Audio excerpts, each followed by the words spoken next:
لله وحده والصلاة والسلام على من لا نبي بعده. أما بعد فأعوذ بالله من الشيطان الرجيم. بسم الله الرحمن الرحيم. لقد كان لكم في رسول الله أسوة حسنة. صدق الله العظيم. وقال النبي صلى الله عليه وسلم: أكمل الإيمان أحسنهم خلقا، أو كما قال عليه الصلاة والسلام. میرے واجب الاحترام علماء اکرام، طلباء عظام اور آج کے اس بابرکت تکمیل قرآن کانفرنس میں شرکت کرنے والے میرے قیوم مسلمانوں، السلام علیکم ورحمۃ اللہ وبرکاتہ۔ آج مجھے جس موضوع پر لب کشائی کرنے کا حکم دیا گیا ہے وہ آپ صلی اللہ علیہ وسلم کے اخلاق حسنہ کے عنوان سے معنون ہے۔ سامعین مکرم، آپ صلی اللہ علیہ وسلم نے اپنی امت کو جتنا اخلاق حسنہ پر زور دیا ہے، اس کے مطالعے کے بعد یہ دعوی کے ساتھ کہا جا سکتا ہے کہ مذہب اسلام کی تمام تر تعلیم کا لب لباب اگر ایک لفظ میں بیان کیا جائے تو وہ صرف آپ صلی اللہ علیہ وسلم کا اخلاق حسنہ ہے، کیونکہ عمدہ اخلاق آدمی کی شرافت و بزرگی کی علامت ہوتی ہے۔ آدمی کا اخلاقی معیار جتنا بلند ہوگا کسی قدر وہ لوگوں میں محبوب ہوگا، لوگوں کو اس کے قرب سے، اس کی باتوں سے، اس کے معاملات سے دینی اطمینان اور راحت پہنچے گی۔ انسان میں فخر و مجسم محبوب دو عالم کا اخلاقی معیار سب سے بلند ہے، جس کی گواہی قرآن کریم نے ان الفاظ میں دی: وَإِنَّكَ لَعَلَىٰ خُلُقٍ عَظِيمٍ۔ اے دل پر آپ صلی اللہ علیہ وسلم اخلاق اعلیٰ مرتبے پر فائز ہے، اور حضرت انس رضی اللہ تعالیٰ عنہ فرماتے ہیں: کان رسول اللہ احسن الناس خلقا، یعنی میرے مدنی آقا لوگوں میں سب سے زیادہ عمدہ اخلاق والے تھے۔ بے شک یہی وجہ ہے کہ سخت سے سخت دشمن بھی آپ صلی اللہ علیہ وسلم کی خدمت میں حاضری کے بعد گرمیدہ ہو جاتا تھا اور جان لینے والا جان نچاور کر دیتا تھا۔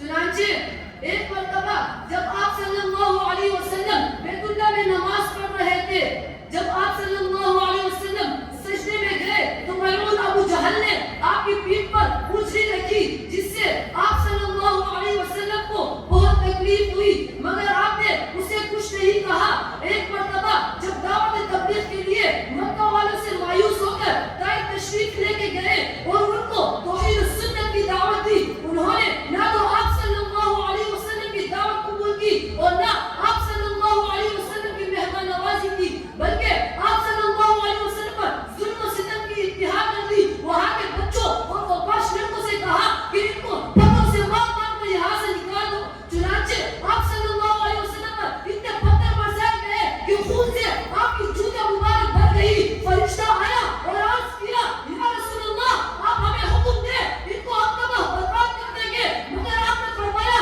نہیں، کچھ مت کہنا، انہوں نے تو کلمہ نہ پڑھا، مگر امید ہے ان کی نسلیں آئیں گی وہ کلمہ پڑھ لے گی۔ آپ صلی اللہ علیہ وسلم ایک راستے سے روزانہ گزرتے تھے۔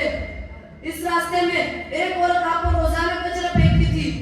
ایک دن آپ وہاں سے گزرے مگر اس دفعہ کچرا نہیں پھینکا گیا۔ آپ نے معلوم کرنا چاہا کہ وہ عورت جو مجھ پر روزانہ کچرا پھینکتی تھی کہاں ہے۔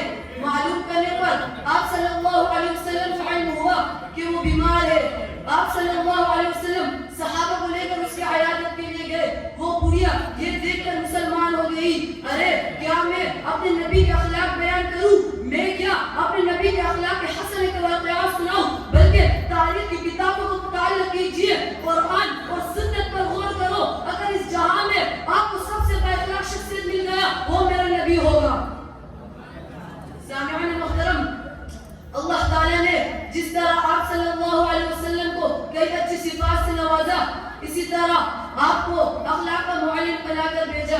چنانچہ آپ صلی اللہ علیہ وسلم کے اخلاق حسن کے چشم دید گواہ خود صحابہ ہے۔ آپ صلی اللہ علیہ وسلم کے اخلاق حسن کے چشم دید گواہ خود آپ صلی اللہ علیہ وسلم کے ازواج مطہرات ہے۔ آپ صلی اللہ علیہ وسلم کے اخلاق حسن کے چشم دید گواہ خود آپ صلی اللہ علیہ وسلم کے رشتہ دار بھی ہے۔ آپ صلی اللہ علیہ وسلم کے اخلاق حسن کے چشم دید